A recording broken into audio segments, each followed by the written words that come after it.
Hello and welcome to Talking in Stations, the midweek update. It is currently some day in April. Does anybody know what day it is? I do not.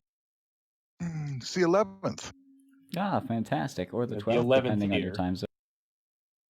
Friday early morning in some places.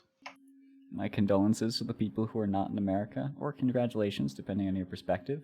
But in any case, let's jump right into it. I am Artemis Albosa, a member of Pandemic Horde.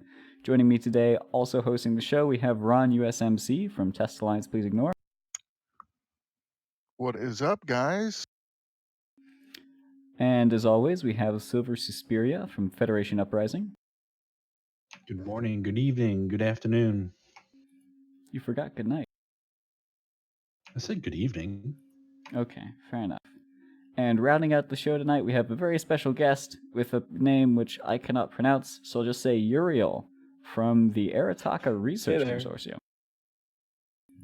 Can you even pronounce your name? I don't believe that is pronounced. Yeah, I can. But yeah, so there's a little story behind that name even, but it's just way too long. I'd shorten it a bit if I could, but we don't really get character name changes in Eve. Fair enough. All right, well, the reason we have Uriel on the show today is because we are going to be talking Triglavians, and specifically the lore behind them, but also the way that the lore relates to how you interact with Triglavians, and also maybe a bit of a heads up on how to build the new T2 ships, which are coming soon TM. But we'll get into that a little bit later. First, I want to start off with, let's talk about your name, Uriel, because we want to get a bit on your player background. So the first thing you do when you join Eve is you create a character and you name that character. So walk us through what got you into Eve, and also why did you choose this absurdly long name? So let's see. I started Eve in late 2012 during Retribution. And I found out about the game through an ad actually on the side of a YouTube video, which is funny enough because I think that's the only time I've ever clicked on one of those sort of ads, but I did, and I found Eve, and I'm on the website. I'm looking around using the ship viewer because they still had back that thing up there back then, and then I saw that there were chronicles and backstory stuff. So I went into that section of the website and over the next couple of days, I basically read everything there was on the website at the time, and I was just really, really hooked just right away. And I made a couple of different trial accounts before I settled into the game and really just subscribed, because back then that's how it was too. You had the 21-day trials, and then I made Uriel, and the name really just was sort of just coming up with it over time. Uriel is the name I use in a lot of places, but the rest of the name I just sort of came up with on the spot. So, and it's worked out for me so far. All right, fair enough. So you were. Go ahead. So you say worked out for you. How can anyone PM you? But it's so funny though with the chi at the end. It sounds like a medieval Italian bridge builder. You know what I mean? It has that kind of flow to it. So it's a cool Yeah, a name. little bit. I like it. Thanks. Yeah, that part actually comes a bit from something in real life for me, but I'm not going to go too much into it. So you were interested in the lore of EVE Online, like even before you started playing this game, then? Yeah, basically. I mean, so lore is something I've always really, if it's the right kind of thing, it's something I've always really gotten into. Stuff like, just to say, like some of the things I've always liked, way, way back, foundationally, my love for sci fi stuff probably started with Space Battleship Yamato, the old 70s one, 70s, 80s, whatever. You know, my dad showed me that when I was young, and that made me love space opera, sci fi in general, you know, spaceships, that sort of thing. I've actually got little Yamato right here, and that sits right there. But that's stuff that I've been into since I was like a kid, and then stuff like a lot of people don't like the movie, but to give an example of the sort of thing I go for, Prometheus, you know, extending from all the stuff for Alien, just the sort of space sci-fi mystery. You know, what's the real meaning behind this? The aesthetic of things, the mood of it, is the exploratory, what's out there and what can we find, and what's the secrets of all this sort of mystery in space. Then you have something like Interstellar, which is my other favorite movie. And so Alien, Interstellar, Space Battleship Yamato. That's really all the foundational sort of things for me. And when I found Eve and when I was looking into the lore, It's really the first and only thing that I've really found that for me hit every single one of the points that I was really feeling, and that absolutely struck with me and just stuck with me all the way through till now. Especially the stuff with like the Jove things, the sleeper things, now drifters and Triglavians, all that precursor stuff from the very beginning stood out to me. And I was really sad when I started playing the game that I couldn't fly any of the Jove ships. So we'll see how that turns out while Eve's around.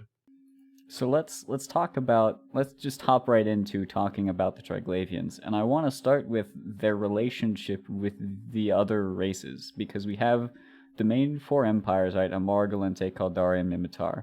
And then we have the Sleepers, or the Jove, which were sort of in the universe before or something like that, before everybody else came along.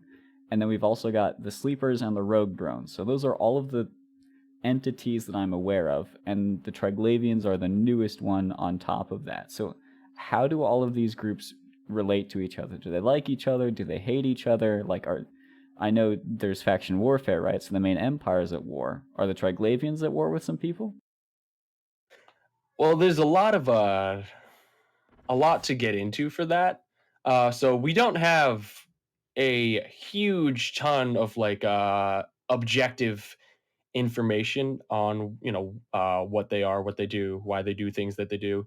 But we do have a bunch of these data stream things that have been dropped into the game, and things that have been revealed through some of the more recent events. Just little sort of records and operational sort of things from the Triglavians themselves that sort of starts to paint a really sort of interesting picture for how they relate to the other groups of people in New Eden and beyond. So they live in the Abyss. We know that, but they also have knowledge of some things that were outside the Abyss, mainly the Second Jove Empire, which is also. So this is basically the Jove Directorate, which was the Jove as everyone knew them in their inaccessible regions. That was the third Jove Empire. The second Jove Empire was located in what is now the Cursed region in the Heaven constellation. And during that time, that's when the Sleepers actually still lived in New Eden. And the end of that was a very chaotic end to that. That's when the Jove disease, that genetic depressive thing that affects all the ones we knew of for the most part. That's when that showed up. The Empire collapsed. The Sleepers went to wormhole space, and that's all there was of that. But then the Triglavians, they actually seem to have, funny enough, some information talking about a certain part of the Second Jove Empire. They basically, this is the sort of governmental sort of ones in charge of it, the tyrants, and they compare the drifters to those guys. We actually had info on that sort of thing kind of already, speculatively, based on the name of the drifters. So there's drifters, and then the corporation within them that they're all a part of is Vigilant Tyrannos.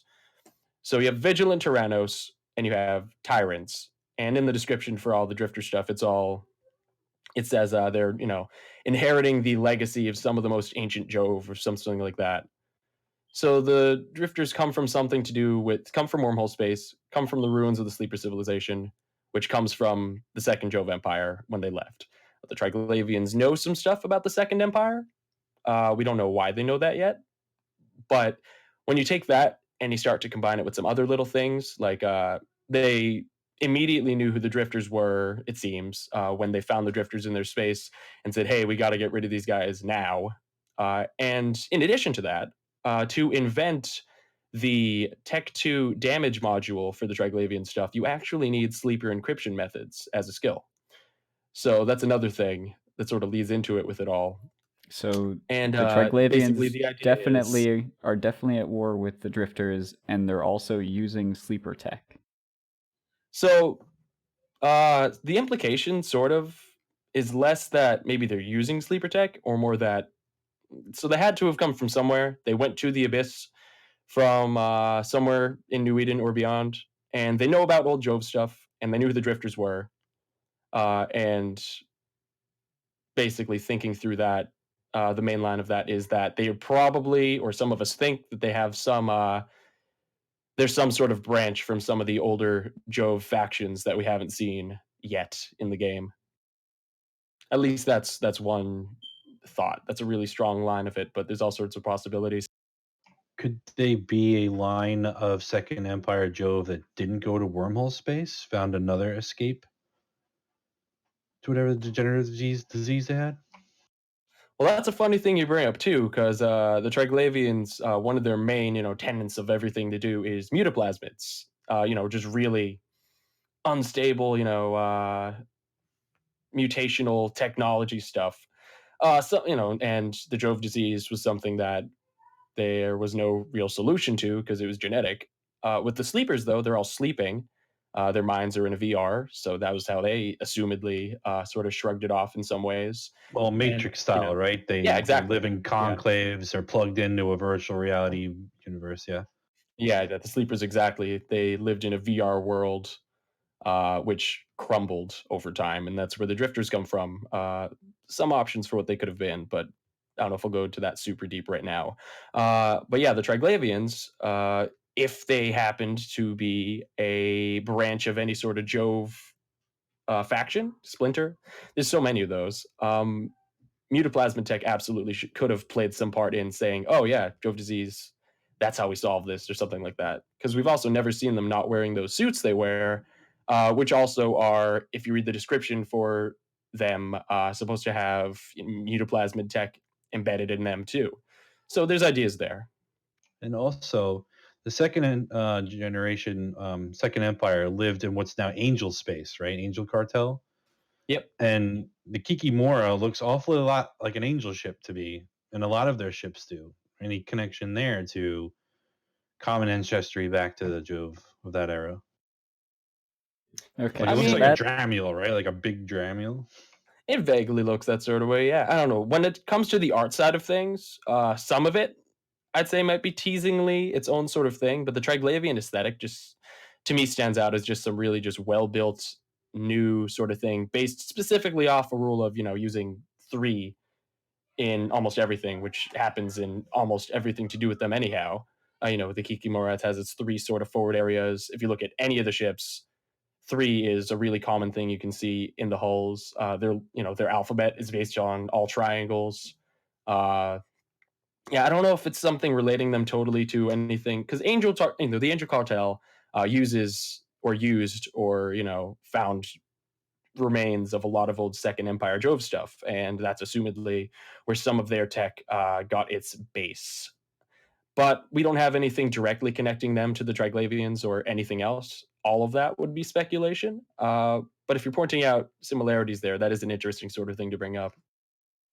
So that's sort of the history of the Jove. We're not entirely certain on it, but we can make some speculation based on little tidbits that we have. You mentioned there were things that were dropping from Abyssal space, and so that was stuff players had access to within the game. And then also, more recently, we've had the video that was first leaked on Hobo Leaks, ironically enough, and then eventually, like, I think it was the day after, it started broadcasting on literally every screen in New Eden. And initially, reports were that this was a declaration of war, like from the Triglavian against Capsuleers, against humanity's ancestors, if you will. Is that still what we think it is? Talk about this video. All right. So the video itself, I'll state outright, I don't see it as any sort of declaration of war. The discourse video that named it as such seems a little, I don't want to say clickbaity, but it's a little, you know, just attention grabbing. It feels. But the video itself is basically this new entity within the Triglavian collective to us that we've never seen before, calling themselves somehow Zoria Triglav. And there's three voices talking. They're all talking, sort of in unison. But then specifically this thing. In the lore of the Triglavians, they have something called different types of troika. And there's one being mentioned in the newest data streams we've gotten called the Detached Executive Troika, which from the details in that and what it says of this group doing makes us think that that's Zoria Triglav. And with the three voices speaking, it's, sort of an idea that there's a sort of three-person or three mind sort of thing going on with that. But what Zoria Triglav talks about in the video, they call themselves an emanation of the convocation of Triglav outside the struggle, which is basically the cooperative sort of council of the Triglavian collective, because it's made up of the three clades. You have Svarog, Veles, and Perun, and they're each independent. Think of it sort of like tribes, but they all work together when they need to, and that's what the collective is. And Zoria comes from that in some way. But then what they talk about things basically interrupting, or sorry, entering into their space, messing with stuff. They say ancient enemy Azdaha must be extirpated. That's the drifters. That's what they call them. And that leads into, or that goes well along with them talking about the drifters as if they've known what they are for a very long time. And they're immediately ready to say, we need to get these guys out of here unanimously. Then they mention rogue drones as well. They call them deviant automata. And the opinions on the rogue drones within the collective are actually really split. Velisclade wants to use them for stuff, sort of work alongside them, sort of use them for other things. We don't know all the details. And Svarogclade, on the other hand, really wants nothing to do with them and wants to get rid of them. So that leaves Perronclade in the middle to decide, there's a tiebreaker, what's going to happen with these things eventually. But that's why you see drones. So if you've actually seen those, the Vila drones that fly alongside some Vila, Vedmax, and Damavix in the Abyss, if you show info on those, they actually all are Velisclade ships. And you can see that when you look at the info. Then they also talk about Sancha, who they also seem to really dislike because some sort of hive mind sort of thing. They call them hive-linked foreign Narodnia, which is basically saying, like, because Sancha, the true slaves and all that, they're all mind-controlled, one nation sort of thing. Not all of them, but the true slaves are. That's what that is. And the Triglavians don't like that either, apparently. And then you have them talking about capsuleers, who they call augmented foreign Narodnia, or human augmented entities, or all sorts of other things, where when they're talking about them in the records and going around looking at the things that they've shown us and given us and allowed us to do, sort of, is the idea of it. They are proving. So basically, proving is a sort of thing within the Triglavian collective as a whole. Sort of a trial by combat, or proving worth sort of thing, proving intentions, or that sort of thing. And that's the assumption there is that's what we are doing in the Abyssal runs we're doing. Not just the PvP room thing, but in general, undergoing proving. And so, like, hang on. yeah. Before we go too far into this, so you're saying that every time people are going into these abyssal sites and killing the Triglavians, we're like, are we killing the Triglavians and showing them that we're worthwhile allies, or are we killing the Triglavians and making ourselves enemies with the Triglavians? Like, what's happening there? So that's another sort of thing, because they're unsure also, but they have ideas that maybe we could be helpful. It seems to be the way they're looking at it. We do fight their ships in there, but their entire thing with this proving sort of thing seems to accept that as in the flow of things and how it goes for them. And they mentioned in one of the data streams that human augmented entities have vastly varied motivations and things like that. It's basically the idea that is they're thinking, and this is the idea, they're thinking maybe we can work with these guys or make them figure out a way to have them helping us, but they're unsure. So it's basically they're unsure, they're figuring things out, they're testing us, they're seeing what our capabilities are, and tentatively making contact now, even going off that Zoria Triglav video. I was going to say, it doesn't seem more hostile to you with the hacking of the billboards, because I tell you, that freaks me out, flying past the billboard and hearing that shit. And Yeah. also the hacking of the SOV map stuff. Like, all these things seem to be like an escalating hostile. What do you mean by the SOV map stuff? The other day, the SOV map, the daily SOV maps were all hacked, and they were all Triglavian language written. So instead of tests, it had triangles and shit on the whole map. I don't know who caught that, but I it was. didn't see that. That's fun. I like that someone did that. Yeah, it was pretty interesting. So to me, it seems like hostile escalation and like a prelude to some sort of maybe trig. What did the Sanchez do? Incursion.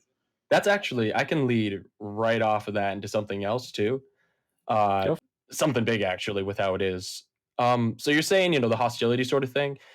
With the Triglavians, it seems more to be this is how we're doing things, because they basically also. So we only managed to start entering the frigate abyssal sites because the Triglavians deployed some virus sort of thing into New Eden's version of like the internet sort of thing, Galnet, and that is what allowed filaments that basically it got to us got to the filaments, and that made them allow frigates into the abyss. So they intentionally let us bring frigates into the abyss using the filaments again, and they're testing us. They're looking at us. They're making contact now with the video, and then you have the expansion name. I'm sorry, the tour name, the world tour name for this year. It's called the Invasion World Tour, which is and going Yeah. from that, there's some fun stuff So that's what I mean. Like potentially happening. this is like a common theme in introducing this whole line of lore right from the sleepers, right? Right from the emerging threats video. It's always been they're watching us, they're observing us, they're preparing for war. All of that stuff has been the same. I think Trig is following that same sort of thread, right? They Yeah, it hack is. stuff, Although they're all the testing emerging threat stuff was all things. Drifter. But yeah, exactly. Right. That's sort of gauging things. The Drifters hate everyone and they don't want to work with anybody at all. So that's apparently their sort of thing. They don't talk to us. They don't talk to anyone. They keep to themselves. But the Triglavians seem to be really a little more open to seeing what they can do. And then the invasion side of things. By the way, I'm absolutely betting that's going to be an expansion name in coming months. Yeah, and Trig yeah. incursions. Yeah, exactly. Basically, it's funny because you also have a little warning that was given in character by a Concord actor a while back, saying so. Basically, risks of a case red gamma type A, type B, or type AB event in relation to drifters or assumedly Triglavians coming and causing some sort of incident. We've already had drifter incursions. Uh, and Triglavians seem to be preparing for some things, given something else that we've been seeing in the abyss lately. So it's a really strongly speculated on and sort of almost assumed that that's sort of going to be where this is leading to, with them coming and doing something, either in our So space then or in this Drifter's space or somewhere. Tinfoil hat.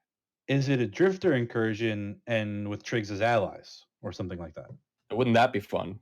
Yeah, no, because back during the Drifter incursions too, while they still worked for a little bit before stuff broke and they stopped doing that. I guess I don't know all the Yeah. details behind what stopped them, but for a while there were sites where Drifters and Amar ships would be fighting each other in the sites, and Yeah, I remember. if it leads into something with Triglavians and Drifters and say Sancha, because the Triglavians also don't like the Sancha, if there's any sort of chance of like conflict type of things, the AI that we have in the game now uh, does seem like it can support that sort of thing. Because if you remember that, battle no one saw from a while back, where Drifters and Blood Raiders were fighting in like in one of the mining expedition sites, completely unseen by players. This is just something that happened like emergently. If that can happen there, I could totally see them, at least CCP, working towards some sort of thing with multiple groups doing stuff together against each other, and something we might be able to get involved with. That's my hope. So you alluded to something a little bit sooner. Let's hop right into that, which is stuff we're seeing right now in the Abyss. So starting about, was it 2 weeks or up to a month ago, there was a new site that was discovered in Tier 5 chaotic abyssal sites. It was just one room, and it had what looks to be a Triglavian capital ship being constructed. But Uriel, I think you're the one who did a proper size reconstruction of this and had a size comparison to like a keepstar and even to a Titan, an avatar. But this thing is just absolutely massive. What's the deal with this? Is this like a siege engine for their invasion? Is it a station? Is it a capital ship? What is this thing? So let's see. I'm gonna pull some images onto our thing in a minute, so you can maybe toss those at people. But this thing is very, very big. It has engines. It looks like a ship, certainly. And funny thing, the banner image for the Invasion World Tour has this thing. That is the picture. So it's some giant thing. The site appeared in Abyssal Space only through T5 filaments shortly before Amsterdam. And in there, you find this giant thing where the gate opens immediately, and there's a huge bunch of Lishaks and some rogue drones and stuff. and you can leave immediately, or you can go in and fight them and try to make a hit and run or fight them more against a cache in there, grab stuff, take it out. The cache has the semiosis console thing that they're called. There's 3 different types, one for each clade, and from those we've been getting, well, basically anyone who has these things is getting messages through them from the Triglavian collective, from the different clades, in the form of Eve mails in game with links to little video pieces. And that's what we've been doing a lot of stuff with lately. But the ship itself, or the construction itself, sorry, it's a shipyard, some huge thing. The thing basically way bigger than a Titan. I'm going to try to find some pictures so you can see stuff. I already have some videos you can see that I got recently, because the second stage of it recently went up, and you can see the the core of the ship, like you see on the other Triglavian ships, starting to like condense in the sight, and it's all just very cool looking, very cinematic. I'm really, really leaning towards this thing. Well, it's not just one of them, by the way. There's different sites with it within the Abyss, even though they all look the same. I think the intention is that there's a lot more than one of these things, but the idea seems to be that, and my thought is that these will have something to do with their invasion thing, whatever that ends up being. Because you had Sancha coming in with the Revenant back when they did their thing. If the Triglavians do anything, I would assume they would need something big and impressive as well to do their stuff. Yeah, exactly. That's what I've been getting from this whole thing too. Didn't expect it to be quite so big, but yeah. I'm trying to get those images as well to just show just Yeah, how I'm massive about to this grab thing. them in there. Awesome. And it does have engines. It looks like it has a turret from the normal Triglavian turret stuff. Yeah, it definitely has a hard point. It has engines. It's really, really big. It looks like a really cool giant ship thing, and I'm really sure if that does anything, it's going to do something fun. Not sure if that would be a player thing, because it's really just obscenely big, but it's going to be cool regardless. Some I people have mentioned tried to the to guys. Go ahead, Artemis. Some people have tried to make comparisons between this and the first, like the initial Titans. Like we have concept art, and it's in the lore that the initial Titans were like massive, like way, way, way bigger than even regular Titans are right now. This thing, I'm told, is big, but not that big, though, right? Yeah, basically. This thing is, say, from the third construction stage model that we can see in the files, it's something like 56 or something kilometers from wingtip to wingtip. Super duper big. But the Apitan Titans, which are the first generation ones, the ones that aren't in the game, they're big Empire things that are sort of just in the lore, but we never really see. Although, let's see, the Vanquisher, the Serpentis Titan, actually makes mention of them in its description, because back way, way when Salvador Sarpati took one of them, technically, and took it away to Serpentis space, that's where the tech that the Vanquisher is based off of apparently also comes from. But they're there in the lore. They're bigger than this is supposed to be, basically, judging from anything we've seen of them or things we've been told. These things are supposed to be big enough to, massively disrupt tides on planets, that sort of thing. So, the idea with them is that they'd be maybe keepstar size. I don't know. That's always been my guess. Maybe a little tiny bit smaller, tiny bit bigger. But this thing definitely, the Triglavian capital ship thing is huge, but I wouldn't say it's that sort of Titan. So Looks like Snoke's ship from Star Wars. Sorry, move. like what? You said it looks like the ship from Snopes, the weird, like the new bad guy in Star Wars. Super Yeah, wrinkly kind of face does or look whatever. like that. Gigantic dreadnought that was in the movie, the last one. All right, let's move on really quickly to the new Triglavian ships, which were announced at Amsterdam. So Triglavians are weird in that they're the only pirate race for which we have T2 ships that aren't like AT ships. So they're the only ones which we can construct. And so far, the only T2 ship that we have from them is the Zarmazd, the T2 Logistics. And that one is, all of the Triglavian ships, they have a MAR sensor strength, so they use radar for their ECCM. And the Zarmazd, gosh darn it, it follows the same thing, and it even uses Mar materials as the T2 materials to build it. But the new ships coming out, we have reason to believe they may be from the other races. Yeah, so hopping right on that, the Zarmazd, lore-wise, if you read its description in the game, is a version of it created by the Amar, basing it off of the T1 logistics cruiser for the Triglavians, the Rodiva. And basically, Triglavian tech is supposed to be really, really ridiculously adaptive and intuitive, and that's as much as the description for the ship says. Where the Amar took that, they took stuff from the Guardian, sort of incorporated that, and made the Zarmazd. And that's why it uses Amar construction materials and that sort of thing. And then you'll have the three new ones, which are, I think, I don't know exactly when they're coming out, soon, TM, but those are going to be the Draugr, the Ikutursa, and let's see, the Nurgle. And those three, if you look up, so basically the name behind Zarmazd comes from, I think it was some Zoroastrian sort of thing.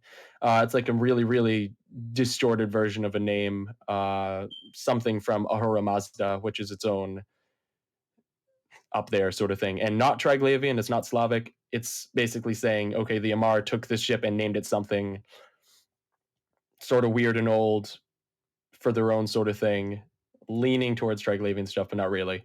And then you'll have the Ikutursa, which is, if you look into the details behind that one's name, I can't remember it off the top of my head, but it's very Kaldari. The Draugr is very much definitely going to be, if anything, Minmatar. So that's going to be the command destroyer. And then the Nurgle, which is the only one left, is a little weird of a name, but the assumption there is that it would be Galente. So you'd have one from each race, one Tech 2 Triglavian ship from each race, at least starting out here. That's the assumption we're going off of. So, what that entails for resists, Tech 2 resists, and, what their ships are good for, what they can do, that has yet to be seen, but I'm certain there's going to be some weirdness with that and some really fun stuff. I, for one, really, really want to fly the Ikutursa because hack. That makes some practical sense because we were all wondering what the heck the T2 resists are going to be, and if and what purpose it would serve. So if they're just following other races, that makes sense. Yeah, because the Zarmazd uses the Amar T2 resists. Yeah. So I guess the assumption there would be the others would use their own respective one. Cool. So possibly if you're into industry and market speculation and things, maybe look into pre-building some T2 components for the Galente, Kaldari, and Minmatar, because you may be using them to build these new T2 ships. That'll be awesome. Alright, anything we haven't touched on that we really should hit on with the Triglavians as far as the lore perspective is concerned? Like, I do kind of want to touch on their battle suits, because a bunch of people, wear them, and they're supposed to be really cool in the lore as far as that is concerned. Why do we have their battle suits? Why can we wear them if they're, supposed to be used to keep the Jove alive? Oh, well, we don't know. Yeah, so we don't know the exact purpose behind the suits, but we know they have mutoplasmid tech in them, so bioadaptive tech. We don't know what that does to the Triglavians while they're wearing them, but it's obviously there for a reason. We can get them basically because, there's one type that you can find rarely as loot in the Abyss. Then there's one you get as a recruitment reward, which is funny though, because the lore behind that one is that these ones were taken from the designs of suits that were worn by Triglavians on the Vedmak that Concord actually captured way back just before the Abyss was first revealed. So we still don't know what happened to the Triglavians on that ship, but that's where that suit comes from. And then you have the Veles, Svarog, and Perun ones, which you can get from the New Eden store. The description for those is a little more like saying, "Oh, this is off the black market, warning against the bioadaptive tech in it." But it's for that one, it's not really done anything. It's all just sort of, this is the suit. This is what they all wear. We've never seen them without them. The assumption there is that the suit plays some important role for them. So that's all we got for that. Sweet. They're pretty neat looking though. I like them. Yeah, right. The whole Triglavian aesthetic is pretty fantastic. The artwork is fantastic with it. Absolutely fantastic. The whole thing. The abyssal sights, the ships, it's all great. We also have some fantastic art that we're about to showcase that was made by a member of Test Alliance Please Ignore. So this episode of Talking Stations Midweek Update is supported in part by Test Alliance Please Ignore, so we're going to play a little video from them, and we'll be right back with some player news and CCP news and just generally what's been happening in space and around space as of late.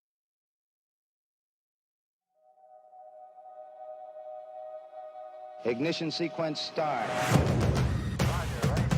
All engines are running. We have taken tremendous steps.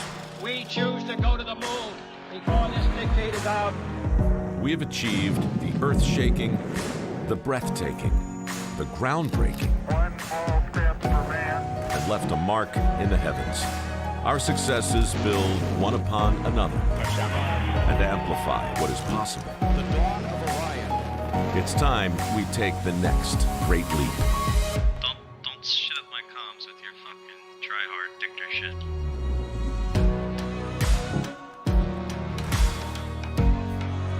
When you guys mess up, I like to aggressively encourage you to play better.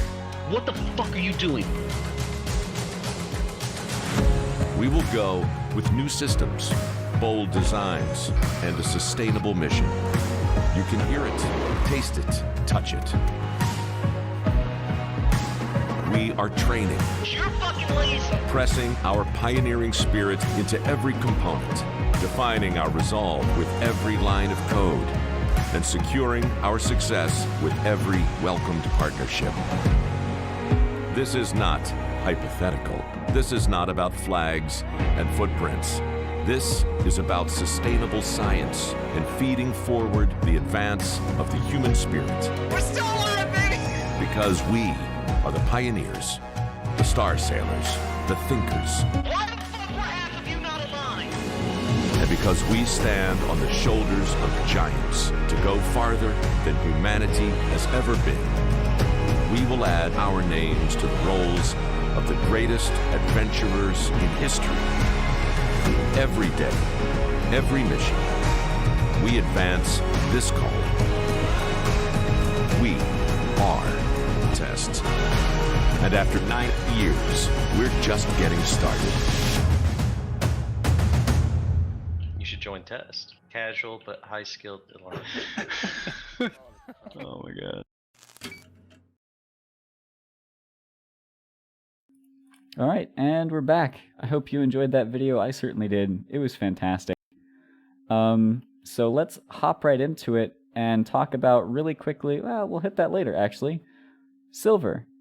Before we left off and ended last season, we were talking a lot about Snuffed Out, who had just deployed down to Mimitar Losec, and were really causing a ruckus down there. Initially, it started out where they were losing a lot of fights, and then they deployed their super capitals and stopped losing. So fill us in. What has happened since then? That's pretty much it. Sources down there, initially things were going well. Fights were good, but once the Snuff Super Caps arrived, it became the sort of situation where they couldn't escalate against them. That was heard also by the different time zones of each group. Did he say Jump, Siege, Green, even Shadow Cartel, all played in slightly different time zones, Korean, Russian, European, and that really hampered their coordination. They tried to get some outside help. I know Templess Callus stuff got involved a little bit. But there's nothing much any of them could do against the Snuff Supers. Became where only Snuff can use caps because they can out escalate. So I think that fizzled out pretty quick. They destroyed a bunch of structures down there. I think the guys down there are just hunkering down until the storm ends, which looks like it is blowing itself out pretty quickly here. So is Snuff now back up in, was it Lone Trek where they were staged previously? Or are they in Galente Mimitar or Galente Caldari Warzone again? Yeah, I reached out to them for a comment, but I couldn't get them. No one answered. But I did see a whole bunch of them back in Rakapas and Black Rise. So it looks like at least a majority of them have moved back there. Right. All right, another thing which we were talking about a lot and which actually has had some recent developments has been the fight over the keepstar in Perimeter and the Perimeter offshoring market. That was something which belonged to Pandemic Horde. Then Test Alliance Please Ignore decided, no, we'll have that, and took it. And since then, they have been doing their darndest to keep it maintained. They started out at 0.3%, 0.03% tax. They've since had to drop that down to 0.01% because of the competition created by I Choose You, the former leader of the market, putting up ASBELs and all that sort of nonsense. New NOR declarations came in, a bunch of exploits happen, exploits get squashed, etc., etc. Ron, what's been happening over there? Yeah, it's the same old song and dance. we we keep trying, to use different doctrines, and trying to mix it up, because feroxes are super fun, 30, 35 times, but then after that, you know, it's a little long in the tooth. So we keep trying to mix it up, but really the Keepstar is doing two things for us, right? One, it's a steady income flow and it's fun. And two, it provides fights. And like, you know, people kind of, post about like, oh, we lose this or we win that. But in the end, we don't really care. Like we have a lot of people and you know how hard it is, when you're in a big alliance, like, and you have a lot of people, you cannot let them be still, right? Idle hands do the devil's work. You got to keep them busy. So we love the fights. We love, having fun. It's all about, just kind of keeping the norm, right? And maintaining that. The Keepstar's been great for that. But yeah, to your point, we started at, 0.3%, right? And uh, what was happening was I Choose You was at 0.1%. But so that's deceptive though, right? Because he was at trading at 0%. So if he's trading at 0% and he has really like, we can argue this all night long, but I mean, I personally think that he has a really good foothold on the Plex market. So he's trading Plex at 0%. Everyone else has to trade it at 0.3%. So he's going to make money, right? If everything is the same, he's going to make money. So what we did is lowered to 0.1% just to make it not worth, right? And, that's been pretty successful because now a lot of people have shifted a lot of their market orders over to the Keepstar because now they don't have to mess around with it. They don't have to play around with it and they can just sit in the Keepstar and, trade away.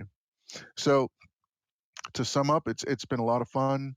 We're having fights in it, almost every day, and people are enjoying it, and we want more of the same.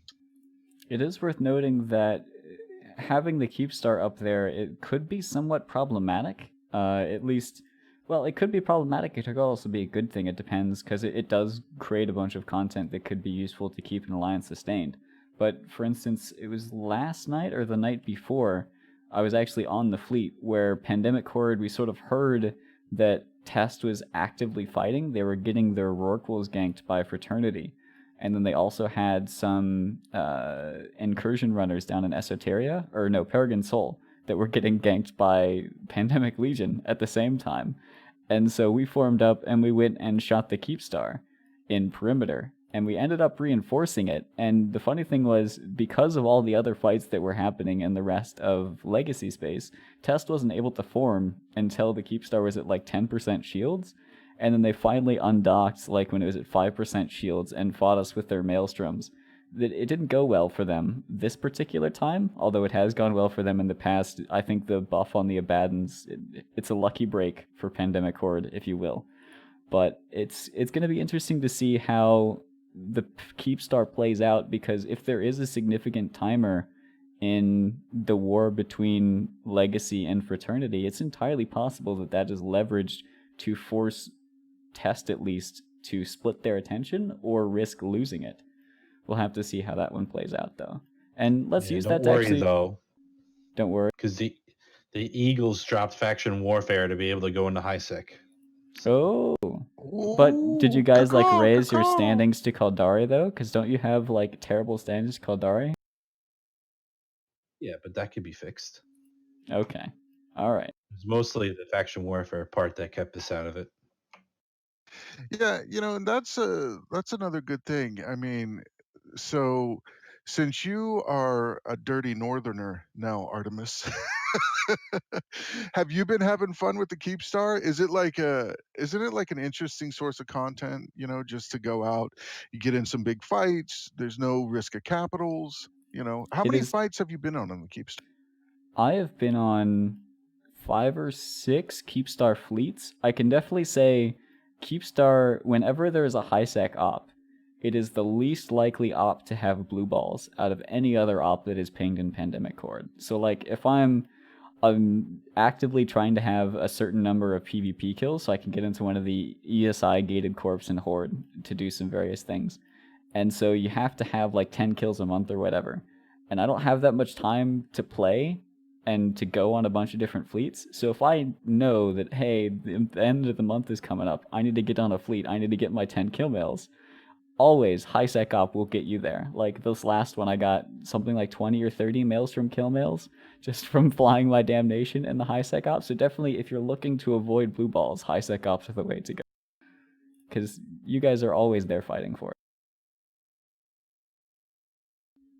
But I want to talk It's a lot of about the fighting that's been going on down south between Legacy and Fraternity and basically everyone else, because at this point everyone is sort of dogpiled in on one fight or another.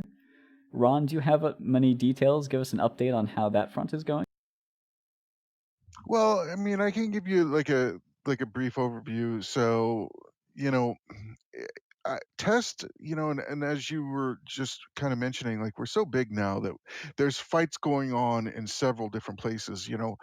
4 years ago, like just one of those 3 fights would have been like, a huge night for us.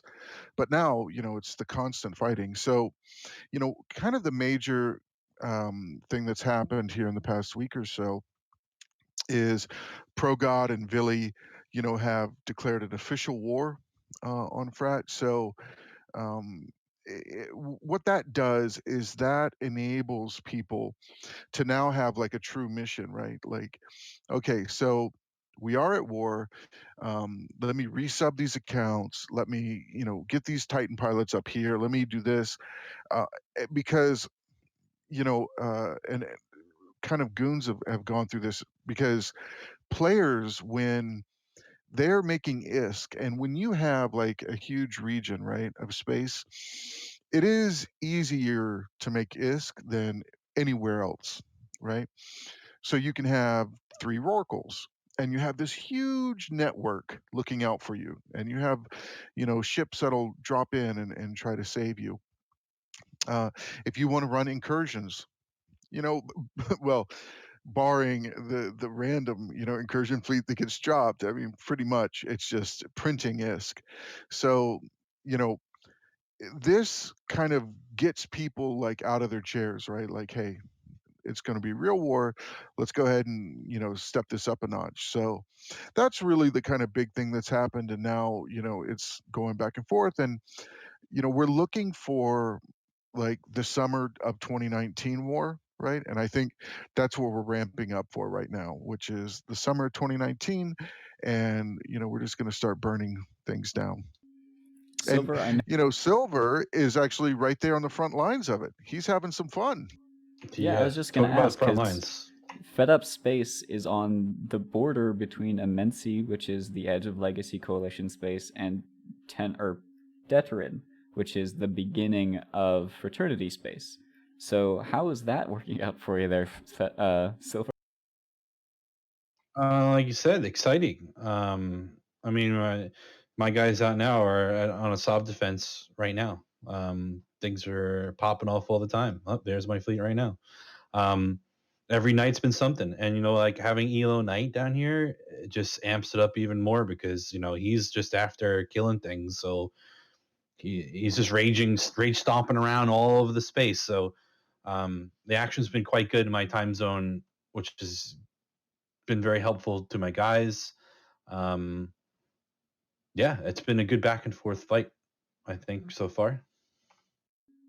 Awesome. And if you'd like to hear more in depth about a couple of major recent battles that happened, I believe Matterall and Killa B and Elise Randolph all talked about it to a pretty good extent on the Sunday show, which was recorded a few days ago. So definitely go and check that out if you missed it and you're interested in more details on this particular war that's sort of spinning up, if you will.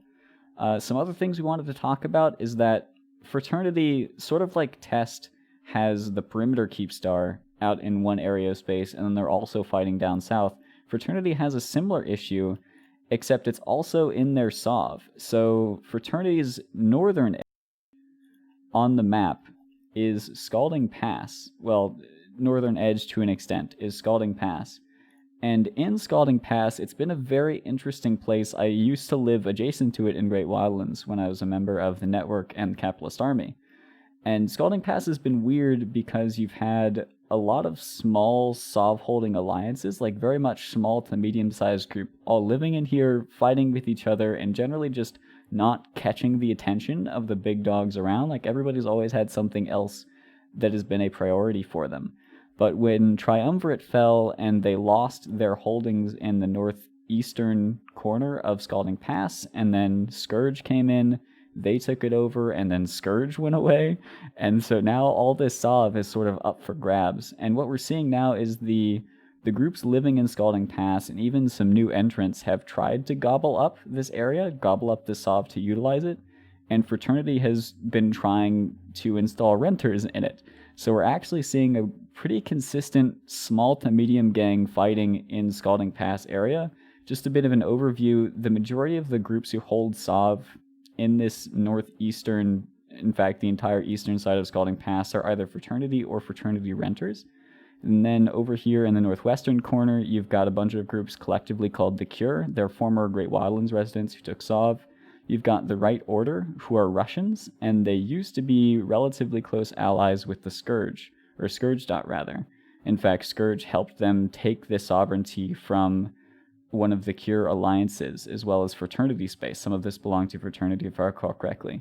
And then down here in the bottom left, we have Besod, Bright Side of Death, who are Curse residents and actually used to own this constellation right here in the center, but Fraternity recently took that away when they evicted Bright Side of Death from Curse, at least as far as you can evict Alliance from NPC space.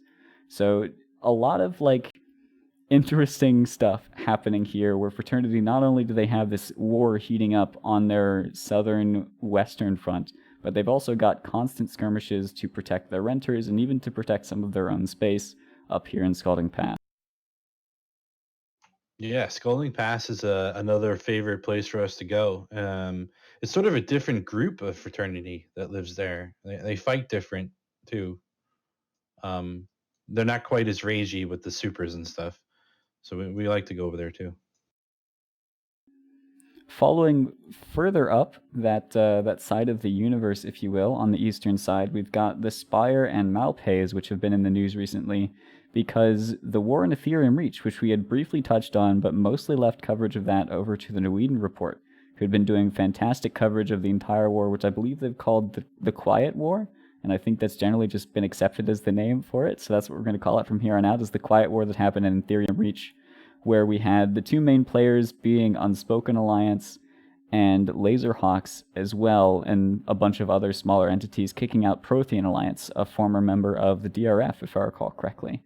That war has essentially ended, and so now you have just these groups fighting amongst themselves, but in lieu of that war, we saw Laserhawks and Unspoken Alliance really start doing a number on the Brothers of Tangra renters in the Spire. And they were constantly hitting them, constantly doing blopsing and things like that, killing Rorquals, etc. And then they started hitting SOV. And afterwards, sort of, it caught the attention of some Imperium SIGs. And so Imperium SIGs then moved out into the Spire and began helping tear up the SOV over in here. And so if you're interested in more on that particular story, I believe there was a Meta Show episode recorded with some members of Laserhawks and members of Unspoken Alliance who went in detail on that. And also directly adjacent to the Spire, since it is sort of on fire, is Malpais, another stable or more stable region from Brothers of Tangor, which has seen some aggression from the groups with Laserhawks and with Unspoken Alliance, and especially with the Imperium SIGs, but has yet to be as I don't even know how to describe it. It's not on fire, if you will. Let's put it that way. So definitely some places to keep your eye on if you're looking to third party on some fights or just generally interested in what's been happening in EVE. There's definitely stuff happening everywhere in the south and east. And there's also one more region I would quickly want to talk about. Excuse me. I quickly want to talk about before we end the news segment here, which is Pureblind. So we mentioned when discussing Scalding Pass that Triumvirate sort of died. They went away, but they relocated over into Pureblind and had been fighting for quite a while to try and take Saw. And for the longest time, they only had a single system in Pureblind. But since then, while we were on break, the initiative had sort of deployed into Hakonin. They had also been then redeployed back into Cloud Ring and Fountain because there was a counter deployment, if you will, people using wormholes and things. In any case, the initiative, and especially Snuffed Out, lost focus on the area, and so we're no longer suppressing Tri's ability to combat or have combat with the other residents of Pureblind, and that has allowed Tri to begin to take a significant portion of the Sov here, Tri being Triumvirate.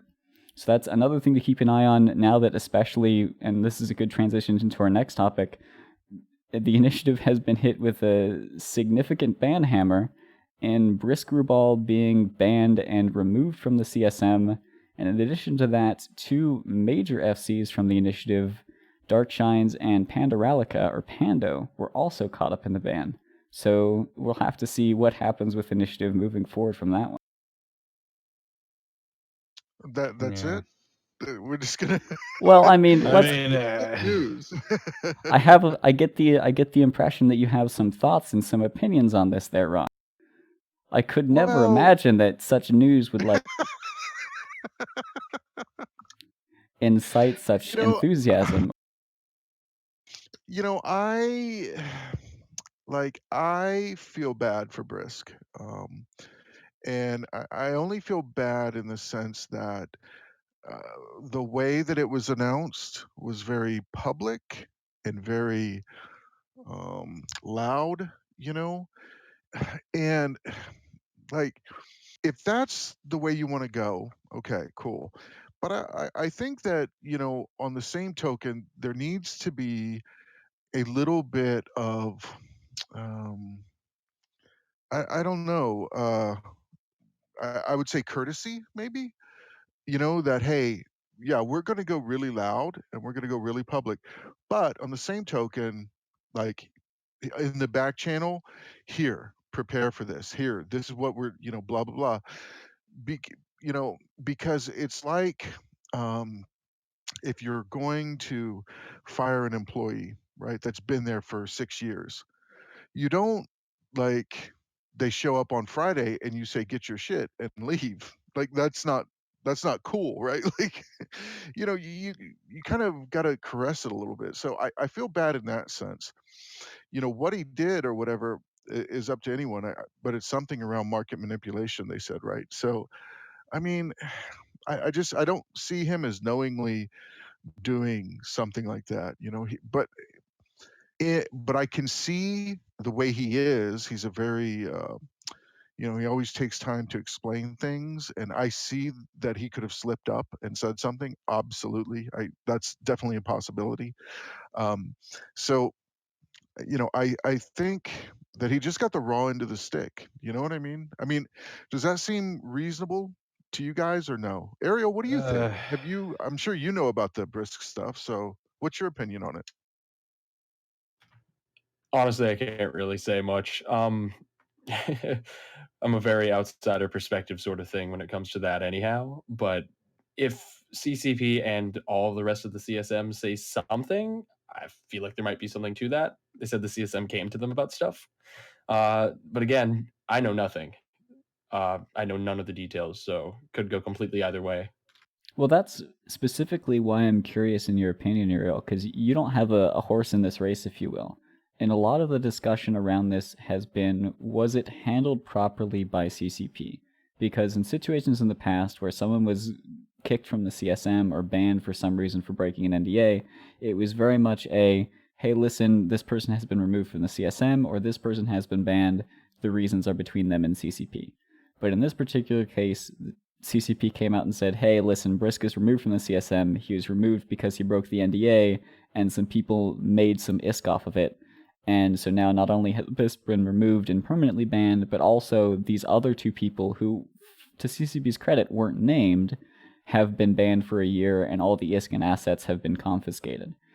And as a result of this, them saying, hey, listen, this is because of corruption, if you will, all of this has since hit real life media. And so there have been just a slew of articles, even outside of gaming media, talking about because corrupt politicians, Brisk being a real life politician, really hit a nerve with the news agencies. So what is your opinion? Like, do you feel this was handled properly by CCP? Is it just, whatever, CCP made the choice? How do you feel about it? Well, first off, I do want to touch on it being talked about in all this real media. I think it only really got to that point so severely because his character was so it was so public that, hey, I'm this guy in real life. Like, he used his real life name all over the place for things. Everyone knew who he was, and I think that's just a consequence of that. But then you get to the thing where CCP is communicating it the way they do. I feel like it could be either of or a combination of like two things here, where one, the community team is changing up a little bit, with CCP Guard leaving. He was very involved with the CSM things before, might have something to do with changing of management when it comes to that sort of thing. On the other hand, also though, we don't know the severity of whatever was affected by this. And if it really was something, this big and severe that 3 people have been, banned, 2 people catching year-long bans for it, I kind of lean towards the idea that it might have been something pretty big that they managed to work into from that. But again, speculation. So my bet is that is a combination of those two factors, though. All right, so Yeah, I let's think I get your completely agree with you. That's sort of my view on it. Like, unfortunately, his thing in Eve was he played off the fact that he's an in-game politician, right? And I think this came back to bite him a little bit because now he wasn't very private about who he was in public. And this sort of corruption scandal narratively fits so well with politicians. Like, yeah, I think it's definitely a combination of CCP probably. I think it was the connotation of cheating that really poisoned the whole thing. I honestly think the CCP probably should have stuck with he's been banned, like standard protocol, right? It's removed from the CCM. Reasons are between us and him, and he's been banned for the game, and that's it. We never get any other reason for why people are banned publicly, right? Not typically, unless it leaks. So, like, I feel like it should have just been very simple. Remove from CSM. They could have thrown in the NDA thing, because NDAs could be broken accidentally or not, like intentionally or not. It's still breaching NDA.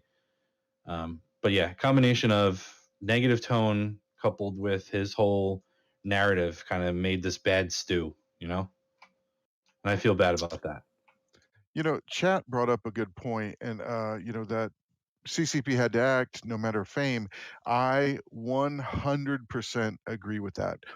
I don't think fame or favoritism should ever play a role.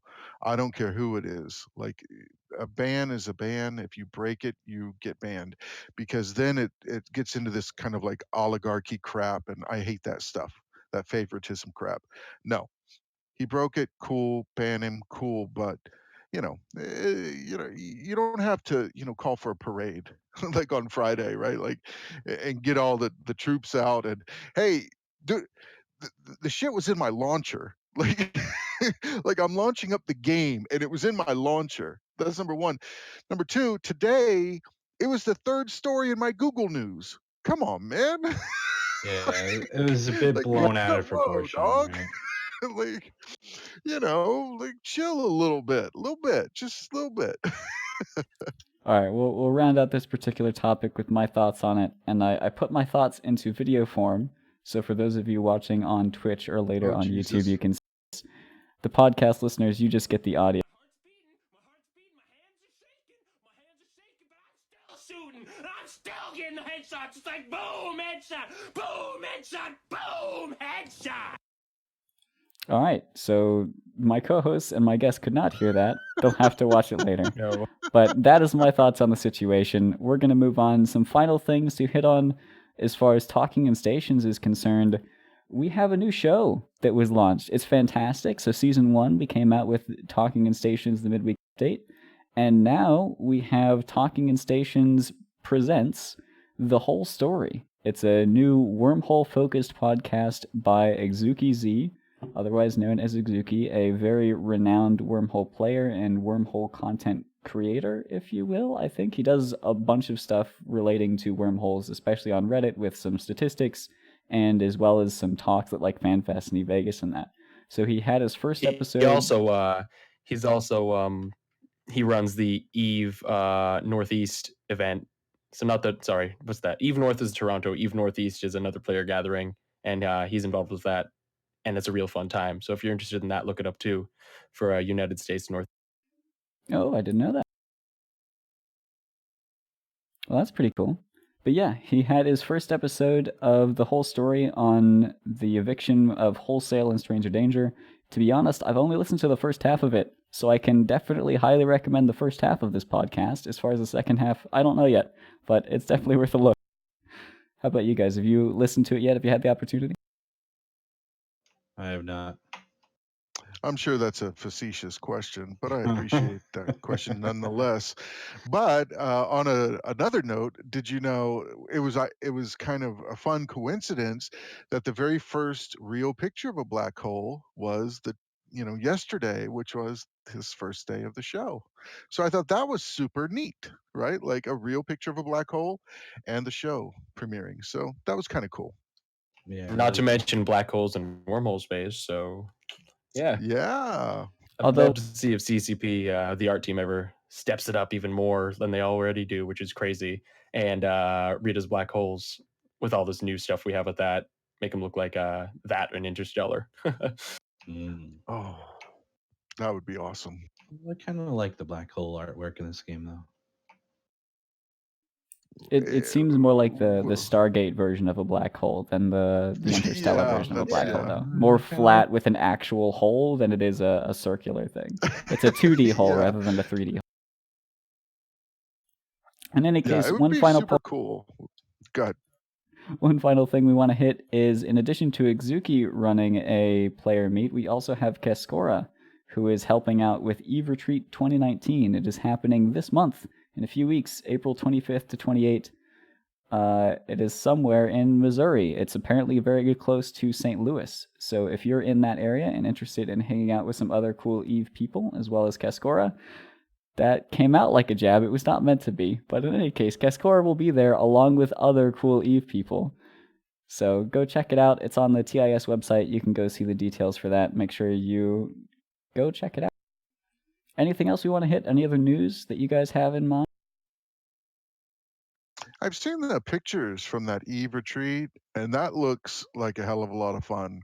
That looks super cool. It's like out in the wilderness, so there's a minimal chance of setting everything on fire. It just looked like a lot of fun. So yeah, if I was closer to Missouri, I would definitely go to that. All right. Well, that'll do it for this week's episode of Talking Stations, the midweek update, right after we do some shout-outs. So, Uriel, do you have a shout-out for us? Whoa, Putting you on the spot. I didn't warn you. That's fine. Shout out, I guess, to CCP for the newest puzzle stuff that's happening, where we're probably still missing something that we haven't seen yet. And also to my buddies in ARC, especially the people working on the discourse, because those news videos are fantastic, and I'm happy to see them doing all of that. Ron? I didn't get a chance before the announcement, so I'm going to do it now, which is a shout out to CCP Guard. Like, dude, the amount of time and effort and years that he's put in just to building the community. What a cool guy, and I hope whatever he does in the future, he has even more fun, has more success, and we wish him very, very well. Silver? Yeah, I think I want to give a shout out to Arataka as well. I've missed like the scope stuff, and I think Eve Online has some of the best sci-fi ever written. Period. I mean, there's a whole crazy stuff that can go down. So good work to those guys. Keep up the good work. All right, and my shout out goes to Izuki for doing a wormhole podcast so that I don't have to try and like convince wormholers to come and talk on a non-wormhole podcast, because that's really hard. Wormholers don't like K-spacers. I wonder why. K-spacers don't like wormholers either. Ron. I We don't don't know understand where each you would other. even get that from. Wormholes are my favorite area of space. Unfortunately, I don't have the time to commit to the game to live in them, but the stuff that happens in there is super interesting to me, and I'm really glad we have that content now, and even on TIS to boot. So shout out to Izuki for bringing that here to Talking in Stations. It's called The Whole Story. You should definitely go and check it out. But that'll do it for this week's episode of Talking in Stations, the midweek update. We'll see you again next week. We'll also see you on Sunday with the usual Sunday show.